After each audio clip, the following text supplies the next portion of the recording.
We're here from Heat Media Day, Leroy. Very excited to talk to our next guest, the head coach of the Miami Heat, Erik Spoelstra, kind enough to join us here. Spo, thanks for the time. I really appreciate it. You bet it, guys. I want to get first your summer where you guys got the opportunity to have like that little reunion at Chris Bosh's Hall of Fame. Looked unbelievably cool. The photo between you, Dwayne, Chris, Andy, Pat, all together, Fizz, all together.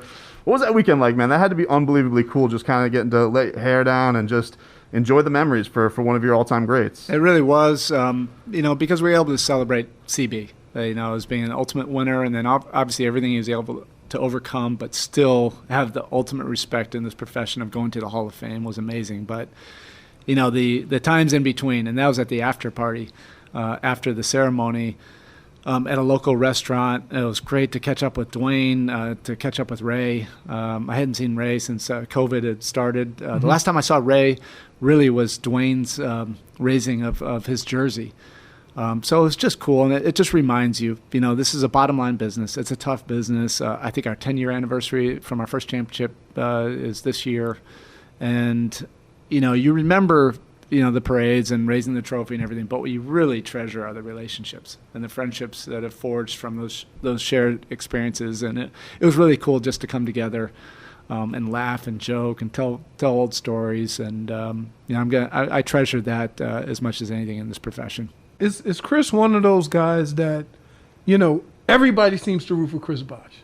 His personality, his intensity, I've never met a person that had one negative thing to say about Chris Bosh. And it just seems like it carries over with all his relationships. And I think in some instances, he was the underappreciated Heat player during that time. Yeah, for sure. I think a couple underrated things about that group was, one, the work ethic of that group. That group was really willing to come in and work to get better, and not just be a team that everybody gave hype to. But the second thing was that group was going to require some sacrifice. These guys had been faces of franchises, and then coming together, that's not an easy thing, to sacrifice and play a different role and then have the pressure of winning attached to that. And CB intellectually understood that as quickly as anybody.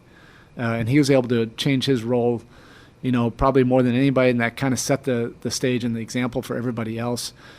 So you're happy to see that he was not only rewarded at the highest level for the Hall of Fame of that, but also because of everything that he had to overcome, and his career was shortened. I mean, the guy would still be playing now. Right. He'd be playing on this team and be like the perfect fit next to Bam, right? Yeah. Right. And because of his body type and his intelligence for the game and his length, he could have kept on playing until he was 40 and still have been effective, particularly as his skill set grew and the league has changed from when he first came in.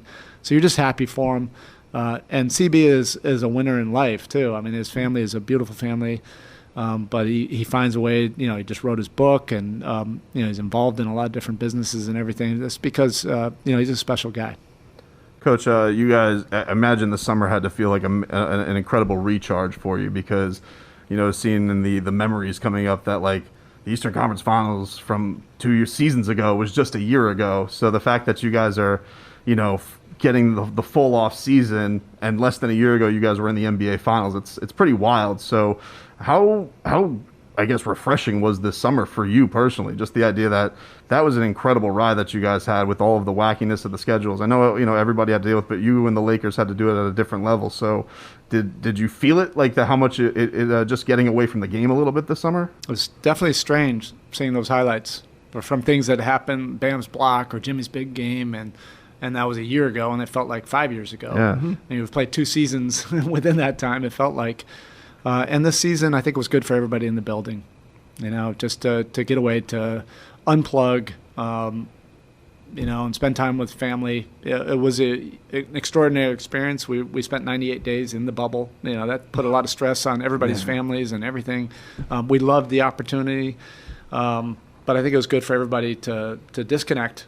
And then also recharge, and then find a renewed vigor and enthusiasm for this season. I think you're already feeling that all across the building, which is really cool. For you guys adding Kyle Lowry, who's been a guy with you guys have a playoff series against him and stuff like that. When you coach these greats, like, do you think about ever like, man, if I ever got the opportunity to coach him, I would love to, have him execute this in my game and things like that. Like, do you ever think about that, scouting a guy and something like that? And then what have you thought about bringing in a guy like Kyle, what he's going to do for your team, Bam, all the types of things that he can unlock for you guys? I have to admit, I couldn't stop thinking about that from when I had an opportunity to coach him in the NBA Africa games. Because I coached the world team and he was on that team, and just I really had even a deeper respect for how he approached everything, and I loved hanging out with him, with the families in the in-between days. He's a first-class guy and a first-class top-tier competitor. There's so many boxes he checks that impact winning. And he does on both ends of the court. He brings a physicality, a Hall of Fame IQ and mind for the game that I'm really looking forward to learning from him, how he views the game and what he sees. And then how he can, for lack of a better word, manipulate, the game and control it. And he can be really frustrating to compete against. I used to hate it, competing against him, because all those moments in between, those unscripted moments, he just dominates those moments because he knows how to impact the scoreboard. And we're just looking forward to it. I think we're all like-minded in how we view competition and the spirit of competition. We take it seriously. He's all about that. He does it on both ends. He brings a physicality, to his game, and he makes other guys better. He scores when he needs to. He can be your classic, prototypical point guard. Get you organized, set you up, get guys the ball when they need the ball, or he can play off the ball just as effectively. The same actions that we run for Duncan, you can run for him. Dribble handoffs, catch and shoots, all that stuff. He can play and give space, to guys like Jimmy or Bam. So he can do both, and he just has a great feel of when to do what. And that's why he's a Hall of Fame talent and has found a way to win at the highest level. He seems like the kind of guy you have on your team that allows everybody else to fill a role, and you don't have to worry about, okay, now who's going to do this or who's going to do that.